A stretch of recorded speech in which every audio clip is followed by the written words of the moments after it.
আসসালামু আলাইকুম। এখন দেখবেন সংবাদ শিরোনাম।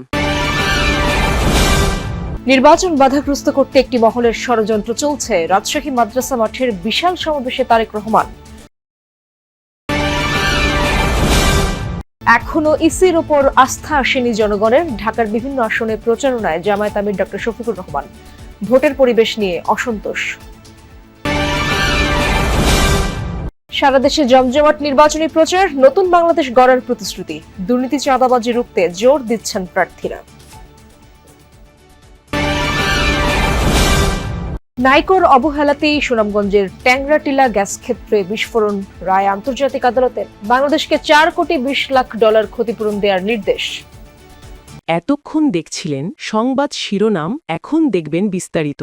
12 ফেব্রুয়ারি নির্বাচন যেন কেউ বানচাল করতে না পারে সে বিষয়ে জনগণকে সজাগ থাকার আহ্বান জানিয়েছেন বিএনপি চেয়ারম্যান তারেক রহমান। বলেছেন, বিএনপি ঝগড়া ফাসাদ নয়, শান্তিতে বিশ্বাসী। নির্বাচন ঘিরে অনাকাঙ্ক্ষিত ঘটনা ঘটলে সুষ্ঠু তদন্ত করে দায়ীদের বিরুদ্ধে ব্যবস্থা নিতে সরকারের প্রতি আহ্বান জানান তিনি। রাজশাহীতে নির্বাচনী জনসভায় বিএনপি চেয়ারম্যান ভোটে জয়ী হলে পদ্মা ব্যারেজ নির্মাণ, বরেন্দ্র প্রকল্প চালু সহ 10,000 টাকা পর্যন্ত কৃষি ঋণ মওকুফের আশ্বাস দেন।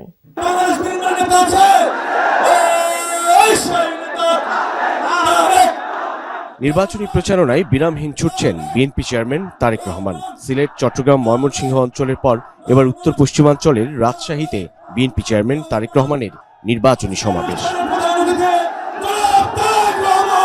2 দশকের বেশি সময় পর প্রিয় নেতাকে নিজেদের কাছে পেয়ে গোটা পদ্মা পার যেন রূপ নেয় মহাসমাবেশে।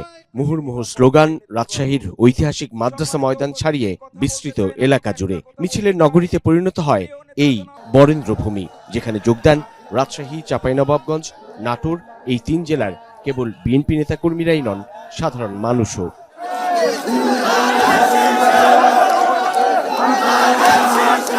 তিন জেলার 13টি সংসদীয় আসনে বিএনপি মনোনীত প্রার্থীকে জনগণের সামনে তুলে ধরে তারেক রহমান ভোট চাইলেন ধানের শীষের পক্ষে।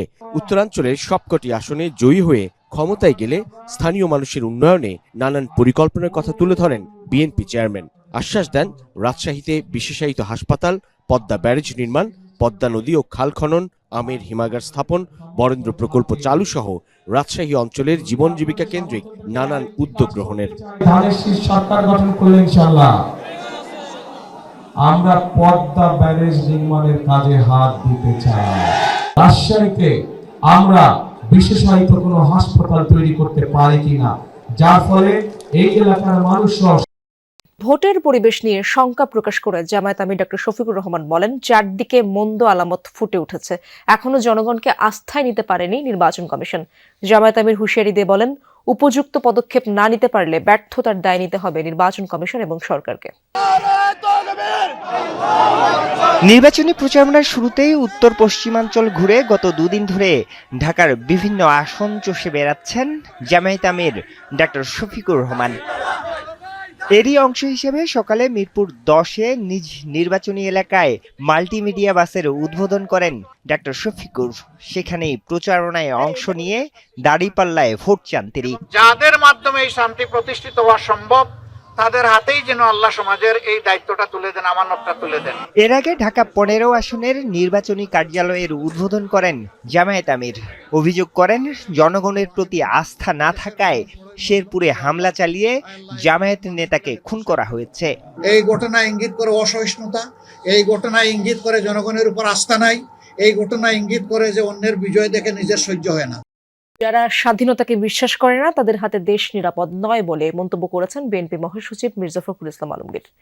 সন্ধ্যায় ঠাকুরগাঁও 1 আসনের বালিয়া ইউনিয়নের বাঁধপাড়া এলাকায় নির্বাচনী পথসভায় অংশ নিয়ে এই মন্তব্য করেন তিনি। বলেন, জামায়াতে ইসলামী 71-এ এই দেশের মানুষের সাথে বিশ্বাসঘাতকতা করেছে, তারা এজন্য অনুতপ্ত নয়, জাতির কাছে এখনো ক্ষমাও চায়নি।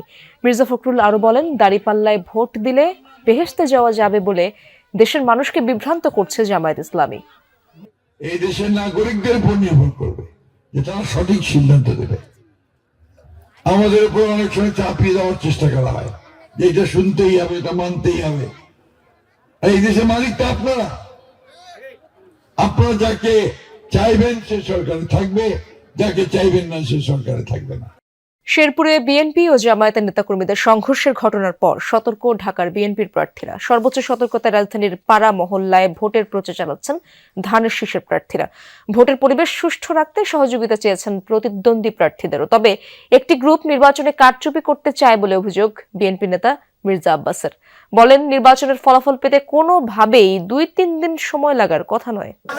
দেশের কয়েকটি এলাকায় অপ্রীতিকর ঘটনা ঘটলেও রাজধানীতে উৎসবমুখর পরিবেশে চলছে নির্বাচনী গণসংযোগ। পাড়া মহল্লায়, অলি গলিতে কিংবা উঠান বৈঠকে চষে বেড়াচ্ছেন ধানের শীষের প্রার্থীরা। শুনছেন মানুষের সুবিধা অসুবিধা, দিচ্ছেন প্রতিশ্রুতি, বলছেন আস্থা রাখতে ধানের শীষে।